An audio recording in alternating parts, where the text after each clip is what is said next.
Welcome to the latest episode of FoodTech Stories. I'm your host, FoodTech marketing expert Megan Thomas. FoodTech Stories features the leaders pioneering new approaches to technology, collaboration, and storytelling in the food tech and ag tech space. Food and agriculture are changing, and fresh ideas and leadership are needed to sustainably feed the growing global population. Join us every other week as we talk to a founder, operator, or visionary in food and agriculture. My guest on today's episode is Scott May, the founder and head of MISTA, an organization focused on optimizing ideas, products, and investments in new food tech foods. Scott is the former VP of Global Innovation for flavor, fragrance, and functional ingredient company Givaudan. Welcome to the podcast, Scott. Thanks, Megan. Appreciate it. Tell us a bit more about MISTA as an organization. What is your mission and what is your mandate? Our mission at MISTA is really about helping to accelerate the transformation of the global food system. That change and evolution of that food system is hard, and no single company is going to be able to do this on its own. No government agency is going to be able to do this on its own. The whole premise here is to bring together a large swath of the food system to work collaboratively, to work together in different ways to help transform that food system. MISTA means tasty morsel in Sanskrit. It truly is about creating great tasting food solutions because technology is wonderful, but if that food technology doesn't deliver on consumers' desire for great tasting, great textured food solutions, it simply isn't going to work. Our mission is to really help each organization, and by that I'm usually talking about large corporate organizations who many times struggle to innovate. They struggle to integrate new things into their organization. Our job is to really help people, teams, and companies figure out how to do that in a different way. So when you got started, you were the founder of the organization. So I'm interested to hear more about that journey in a moment. But it implies that the current ecosystem wasn't providing that type of resourcing and support. Would you say that's how you see it? What I noticed when I was the global head of innovation for Givaudan, and my role there was to really look at emerging technologies and help Givaudan really define how we are going to leverage those new technologies, but also how that was going to impact the future for Givaudan. What was interesting, there was a number of companies that were also exploring the same sort of thing, trying to understand how things were evolving, how to engage with early stage startup companies in a different way. We were all looking, but nobody was talking about it. Nobody was sharing information. Wow, okay, there are so many moving parts into the food system that in order for us to truly understand it, we need to have multiple people at the table to experience and reflect on these things together. So from your personal perspective, Scott, was there an aspect that was more personal for you or that you thought you could bring to bear to connect people about this important topic? Yeah, absolutely. So I'm a passionate innovator. I love to see the opportunities that exist in the future. And I am not one to just accept the way things are. There are people at Givaudan that call me a renegade and a rebel. I am not comfortable with the status quo. We need to continue to adapt and evolve, both individuals and teams and companies continuously if we are going to truly evolve as individuals and as companies and as the food system. So I have a huge passion for that. And so that was built into everything that we did at MISTA. And my responsibility back to Givaudan, I report into what we call the MISTA board. So we have regularly scheduled meetings at least once a quarter. At one of those meetings, our CFO said, well, wait a minute, Scott, last month you said this. Now you're saying something different. We need to stick to the plan. It tells you everything about large companies, right? They're very comfortable at setting the direction and heading that way no matter what. My response was, I'm living in a startup world. Things change very quickly and we have to change very quickly. So a decision made even yesterday may be irrelevant today if we have new information. I completely understand that. Having worked in a startup organization all the way up to a multi-billion dollar company, that information moves much more quickly, as you said, in a smaller organization.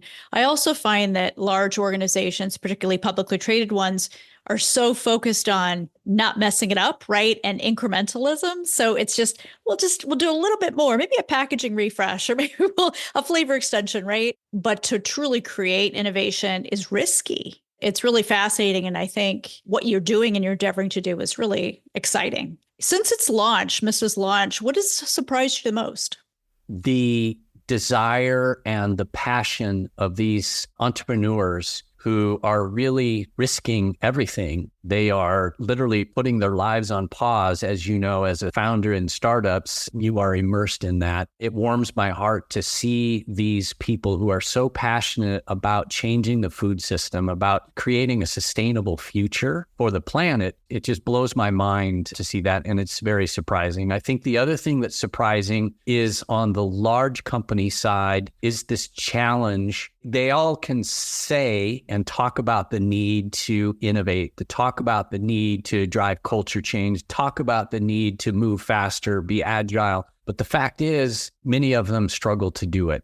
It is surprising to see that we still struggle with that ability to drive change and innovation in large organizations. And even though they know they need to do it, it is still very hard to deliver. Every time we talk to organizations about MISTA, let's say there's a new company, a new CPG company or entity that is interested in learning more about MISTA, they're always blown away by what we're doing and what we're able to achieve. Then it comes down to, what do I get? That return on investment mentality of large corporations is that, hey, if I'm going to do something, I need to see an immediate return. Otherwise, I need to spend my money somewhere else. So on one hand, they're coming to us because, I struggle. I can't innovate. I can't integrate these new solutions. I need help.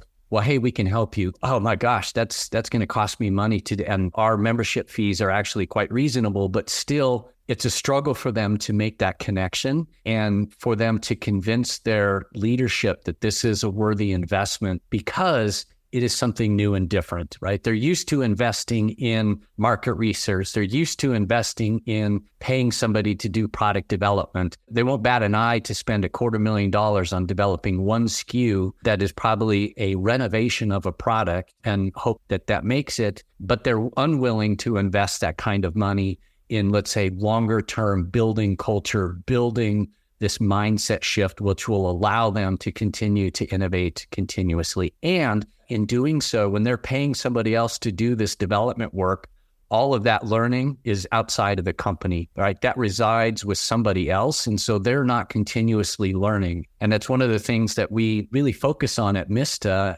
and we have a model, it's called the Regenerative Innovation Model. And it is this notion that you have to continuously, first of all, be willing to explore, but continuously experience new things in order to create new neural connections in your brains and your team's brains. You have to be willing to continuously reflect on these new experiences. And as we said before, that may change what you just knew yesterday.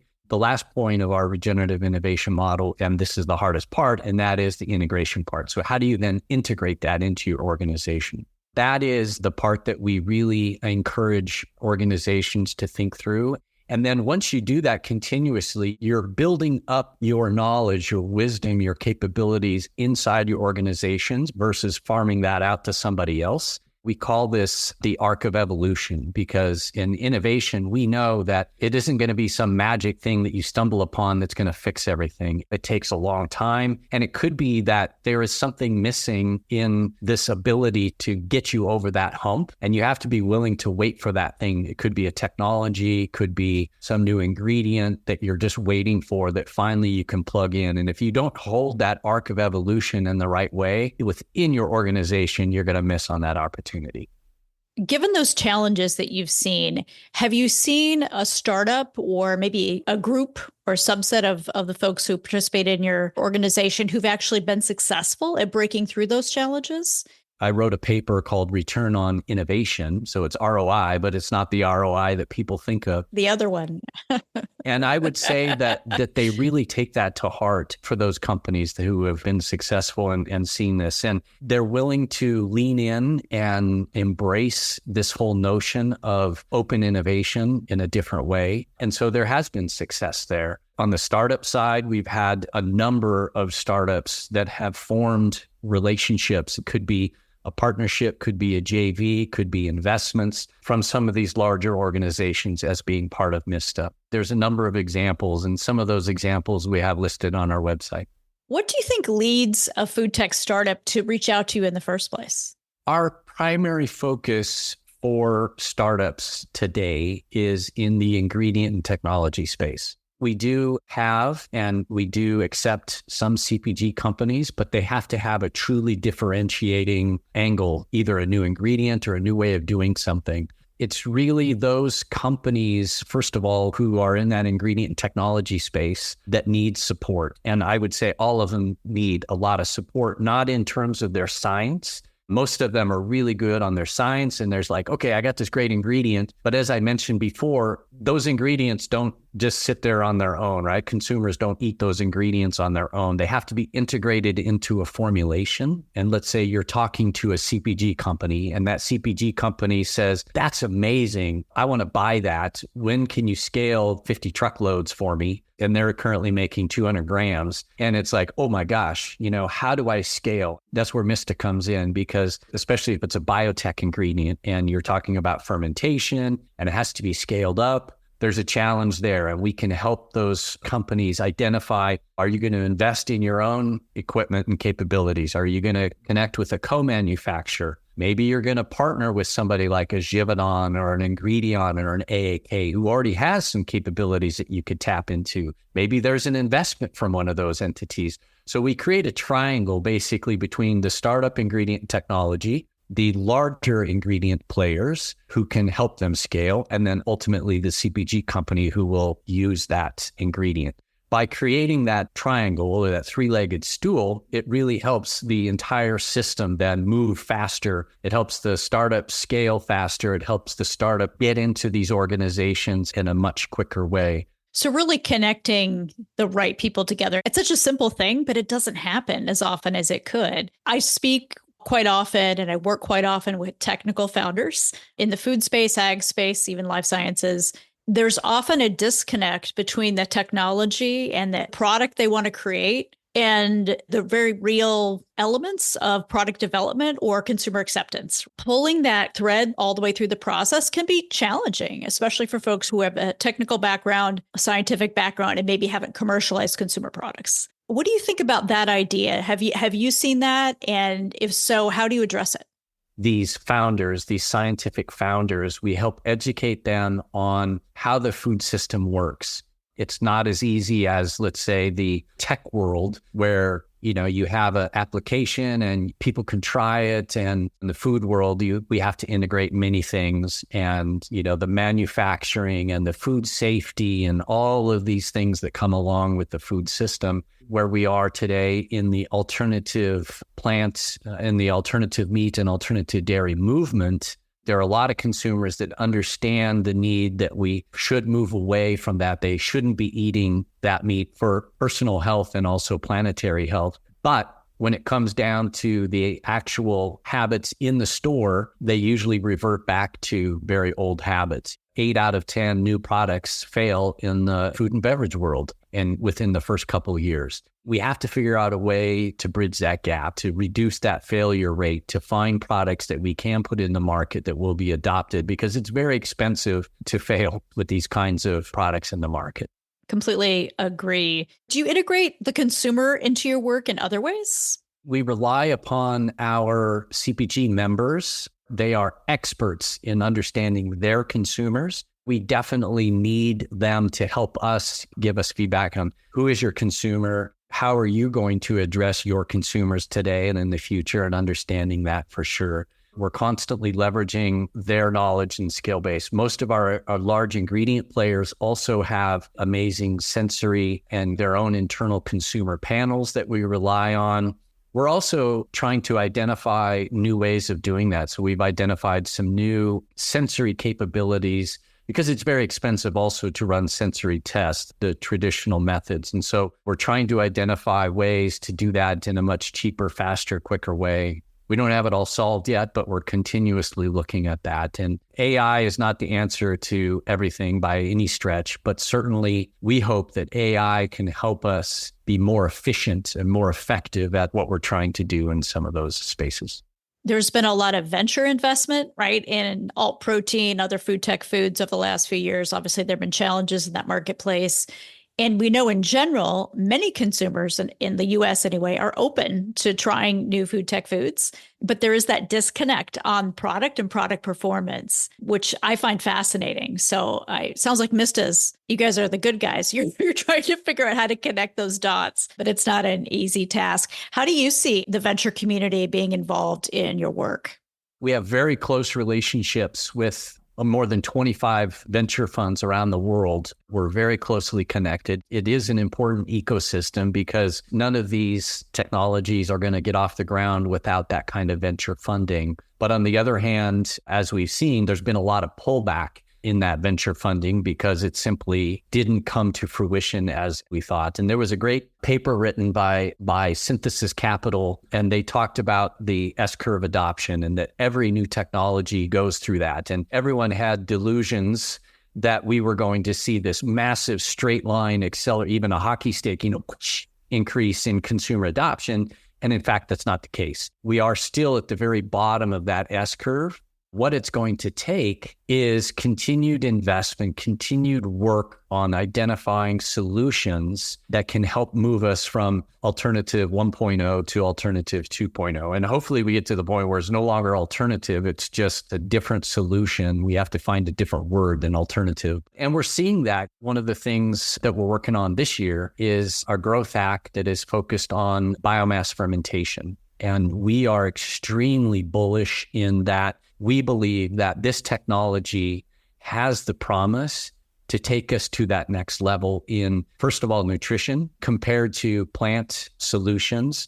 Many of these biomass solutions are more complete proteins. They come with fiber. They come with micronutrients. You're starting with a material that is more nutritious. From a sustainability standpoint, most of these can be produced and grown anywhere in the world, regardless of the environmental conditions, because you're usually doing it controlled in fermentation tanks, or even if it's solid state fermentation, it's in a warehouse in totes or bags. You're addressing two things. And then the third is around cost. As we scale this technology, the cost of that will come down and have a viable solution for having protein that is even cheaper than what's existing today in chicken and beef. All of that together leads us to believe that there's a huge opportunity as we move up that adoption curve to provide consumers with better tasting products, more nutritious, more sustainable, more cost effective. We are, as part of our growth hack, we're inviting a number of these venture groups to be part of this because they will see firsthand the applications that we're co-developing with these startups. They'll be able to see how this is working. We're going to do some consumer testing on it and some other really cool stuff. We're going to do some LCA measurements on some of these technologies so we understand the life cycle analysis impact. And from that, these funders will go, oh my gosh, this is the right move. This is the right direction. And I am going to be investing more money into this.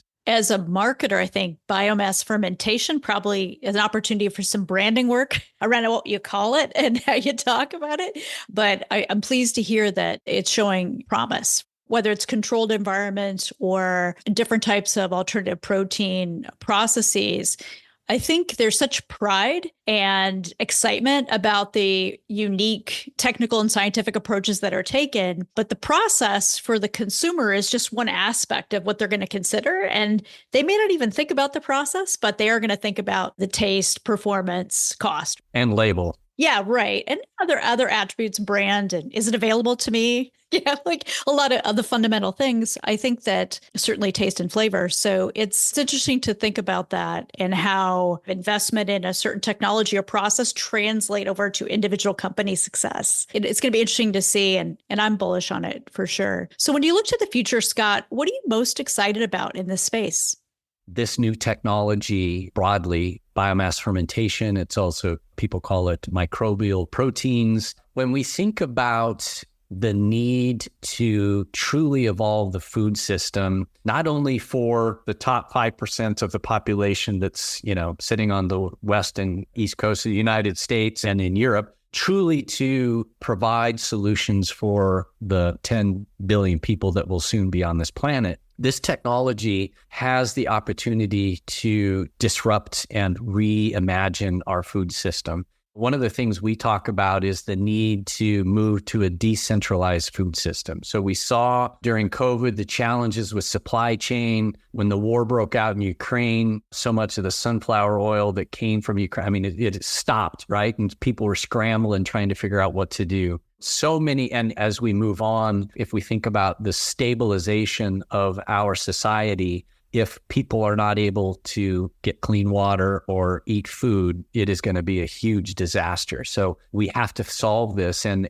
this ability to produce protein biomass or carbohydrates or fats and oils or many of these macro ingredients and micro ingredients, where you could imagine setting up, whether it's in Africa or in Indonesia, doesn't matter where you are, you can do that with this technology. Now, is there a long way to go to figure out how to scale that and do that? Yes, but a decentralized food system that has nodes of operation all around the world. And I use the analogy, in the US, we have thousands of microbreweries where you can go to, and Bend, Oregon, where I live. Yes, you have a few. We have 22 in a town of 100,000. So if we can have that many microbreweries to produce beer on a local basis, why can't we use that same fermentation technology to produce proteins and other ingredients on a localized basis? And then, of course, you convert that into the sausages or the nuggets or the whatever that people want to have. That's what I am most excited about, is this intersection of fermentation for the ingredients, AI, which will help us then connect these nodes together, because of course you're going to have to share information in a different way, which is a whole nother topic that we could talk about that we're trying to solve for. And that in all combined, and then you think about scaling in the right way in these different places, then suddenly we can truly transform the food systems. I like the brewery analogy. That's one that's highly relatable for people. Yeah. So you talk about biomass fermentation. Are there other technologies that you think are going to be essential to that transformation?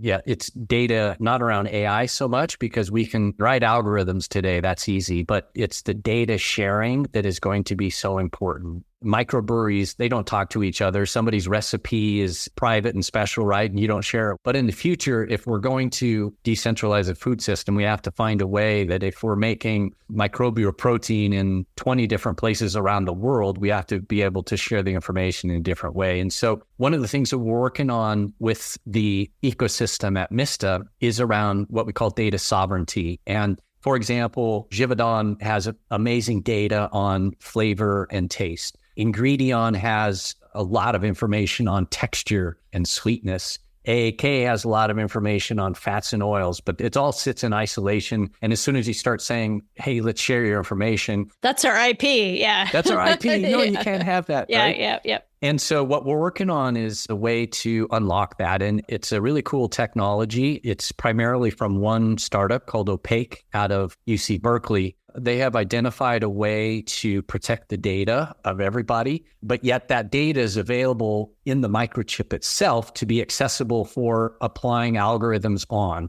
And so, for example, if you had data, you could put it in there. Yeah, you control it. I can't see that, but yet the algorithm does, and the output utilizes your information. Oh, the whole pool of data. Yeah. Okay. Wow. Yeah. And so it's those kinds of things, I think, that, yes, in addition to food science and technology and scaling and all this sort of stuff, but there's also the data part of this, which we have to solve. And so the Collaborative AI Network, that's our name for this whole program that we're working on, it's pretty cool. Exciting. That's exciting. So any final thoughts, Scott? I've really enjoyed our conversation, but any final thoughts for the listeners you'd like to impart?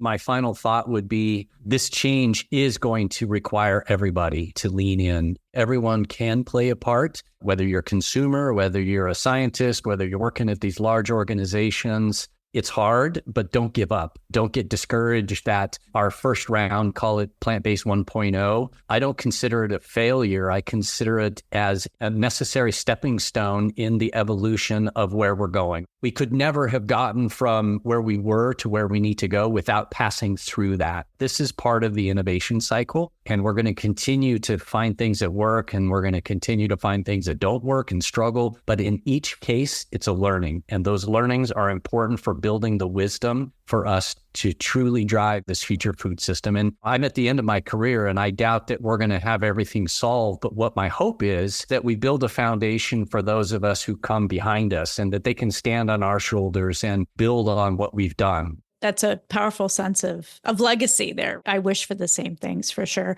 What's the best way for people to find out more information about MISTA? You can find our website at mistafood.com. Sign up for our newsletter. Stay tuned for our cool upcoming growth hack. We have 14 amazing startups who are in this space, and they are super excited. And each of these 14 startups get to work alongside the scientists and chefs of all of our corporate members. So it's truly a magic experience. Yeah. Fabulous, fabulous. Well, thank you, Scott. I enjoyed our conversation. I wish you all the best. Thanks for joining us today on the latest episode of FoodTech Stories. Be sure and subscribe to our podcast on your favorite podcast platform, and keep an eye out for our bi-weekly episodes. I'm your host, Megan Thomas, founder of Ladder 17. FoodTech Stories is edited by TJG Media.